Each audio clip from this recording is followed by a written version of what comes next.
Assalamualaikum warahmatullahi wabarakatuh. Salam sejahtera bagi kita semua. Perkenalkan, nama saya Muhammad Aidil Fikri, mahasiswa Hubungan Internasional dari Universitas Mula Warman. Dalam video ini, saya akan menyampaikan pendapat saya mengenai kondisi ekonomi Indonesia saat ini. Baik, poin pertama yang saya akan bahas di sini adalah pertumbuhan ekonomi. Ekonomi Indonesia setelah tahun 2024 hingga awal tahun 2025 tumbuh di kisaran 5%. Hal ini menunjukkan pemulihan yang relatif stabil setelah tekanan akibat COVID-19. Sektor jasa, perdagangan, dan industri pengolahan menjadi penyumbang utama pertumbuhan. Namun, yang menjadi perhatian adalah kualitas pertumbuhan ini belum inklusif. Ketimpangan antara kota dan desa, serta antar pulau masih sangat mencolok. Selanjutnya, kita juga harus menyoroti kondisi ketenaga kerjaan di Indonesia. Meskipun angka pengangguran terbuka menurun, banyak masyarakat masih bekerja di sektor informal atau mengalami underemployment, yaitu bekerja tapi tidak sesuai jam kerja layak atau tidak mendapatkan upah yang memadai. Hal ini mencerminkan bahwa kualitas tenaga kerja kita masih menjadi tantangan.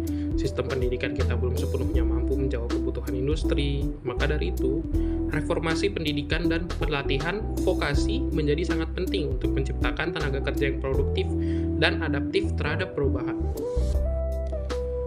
Berbicara soal kesejahteraan masyarakat, kita juga tidak bisa mengabaikan isu inflasi dan daya beli.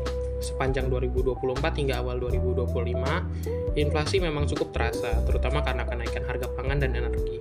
Pemerintah memang telah mengintervensi melalui operasi pasar dan subsidi, tapi kenyataannya daya beli masyarakat masih lemah. Banyak keluarga yang harus mengurangi konsumsi atau berpindah ke produk yang lebih murah. Ini menjadi indikator bahwa stabilitas harga belum sepenuhnya menjamin kesejahteraan apabila tidak diimbangi dengan peningkatan pendapatan real masyarakat. Masuk ke poin yang lebih mendalam, Indonesia juga menghadapi tantangan struktural yang tidak sederhana. Ekonomi kita masih sangat bergantung pada sektor primer, seperti pertanian, perkebunan, dan tambang.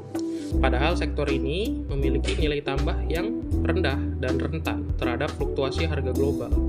Upaya hilirisasi sudah mulai dilakukan, tetapi masih terbatas pada komoditas tertentu dan belum menyentuh sektor-sektor strategis lainnya. Sementara itu, potensi besar dari sektor digital dan ekonomi hijau masih belum bisa dinikmati secara merata.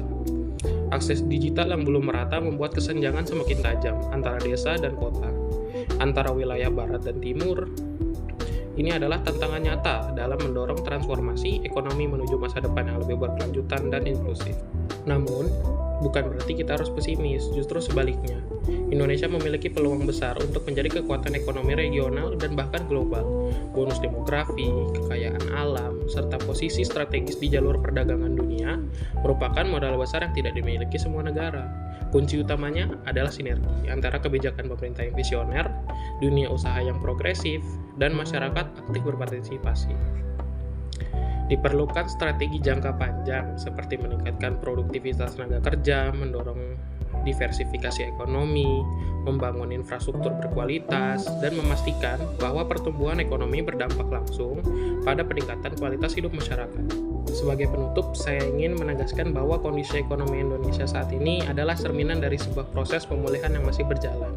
Ada harapan besar tapi juga tantangan yang nyata. Oleh karena itu, kita semua sebagai generasi muda dan calon penggerak bangsa harus ikut terlibat aktif baik dalam wacana maupun dalam tindakan. Sekian dari saya yang saya dapat sampaikan. Terima kasih atas perhatiannya. Saya Aidil, mohon maaf apabila ada kekurangan. Wassalamualaikum warahmatullahi wabarakatuh.